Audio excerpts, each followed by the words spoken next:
Hello everyone, welcome to laws forum. I am Arya Mishra and आज हम लोग डिस्कस करने वाले हैं the case of Kailashwati versus Ayodhya Prasad. इस केस में डिस्कस किया गया है the concept of weekend marriage को। ये केस रिलेटेड है section number 9 restriction of conjugal rights से। तो पहले के टाइम पे ऐसा होता था कि एक लड़की की शादी होती थी और वो अपने पेरेंट्स के घर को छोड़कर अपने हस्बैंड के घर पर जाती थी। जिस घर में वो जाती थी वो उसका मैट्रिमोनियल होम होता था और उसके उस होम पे कुछ सर्टेन राइट्स होते थे और उसके सर्टेन ऑब्लिगेशंस होते थे। उस ऑब्लिगेशंस को ब्रेक करने पर वो अपने लॉस को एनफोर्स करवा सकती थी, अपने राइट्स को एनफोर्स करवा सकती थी। कट टू नाउ, अब वाइफ एंड हस्बैंड ये दोनों जॉब करते हैं, दोनों का अपना खुद का एक घर है। अब ऐसे टाइम पे कौन सा घर किसका मैट्रिमोनियल हाउस है? जहां पे वाइफ जॉब कर रही है वो मैट्रिमोनियल होम है या फिर जहां पे हस्बैंड जॉब कर रहे हैं वो मैट्रिमोनियल होम है?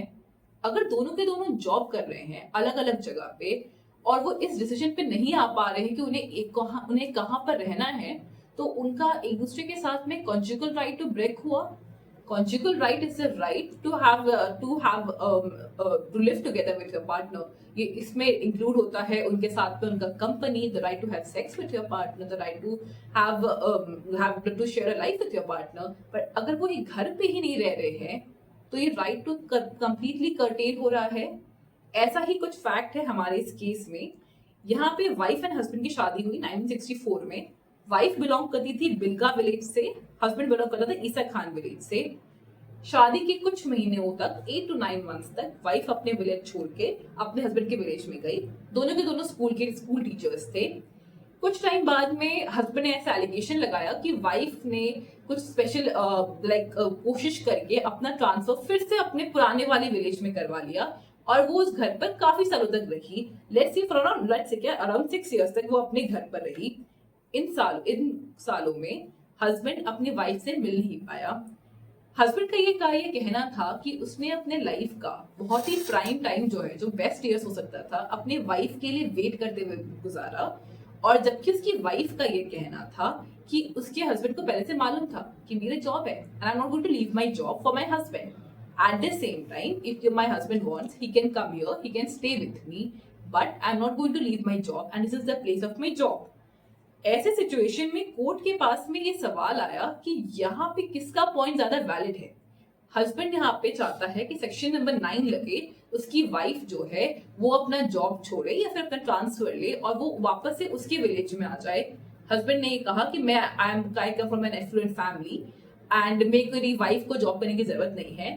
नोट इट कि ये जो केस है ये अभी का नहीं है, ये 1960s का केस है। उस टाइम पे the concept of wife getting married and doing job in some another village, it was a big deal.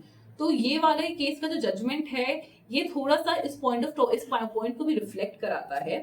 Eventually इस जजमेंट को बाय द वे ओवरटर्न कर दिया गया in our next case. Okay, coming back to present case.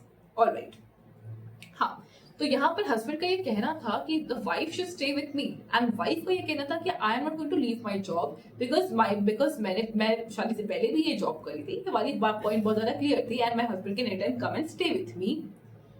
ऐसे में जो question है वो बॉइल डाउन करता है इस पॉइंट पे कि कॉन्जुगल होम होता क्या है और who decides where should the conjugal home be. इस पे जज ने थोड़ा सा नैरो पर्सपेक्टिव लिया, according to me by the way. या जज का ये कहना था कि अगर हस्बैंड एंड वाइफ ने आपस में ये बात पहले ही डिसाइड कर लिया है कि वो कहाँ पे रहने वाले, then it is well and good. ऐसा भी कई बार होता है कि वो लेट्स से अलग अलग शहर के अलग अलग कंट्रीज में रहते हैं। कई बार ऐसा होता है कि वाइफ गांव में रहती है, हस्बैंड उससे शहर में रहते हैं जॉब करने के लिए और वो बीच में आते हैं। पर जब तक हस्बैंड एंड वाइफ का आपस में एग्रीमेंट है, there is no problem in that. But problem arises अगर दोनों का आपस में कोई एग्रीमेंट नहीं है। जब दोनों यहाँ पे इक्वल हैं तो किसी एक के को वेटेज देने के लिए हस्बैंड को भी वेटेज दिया गया।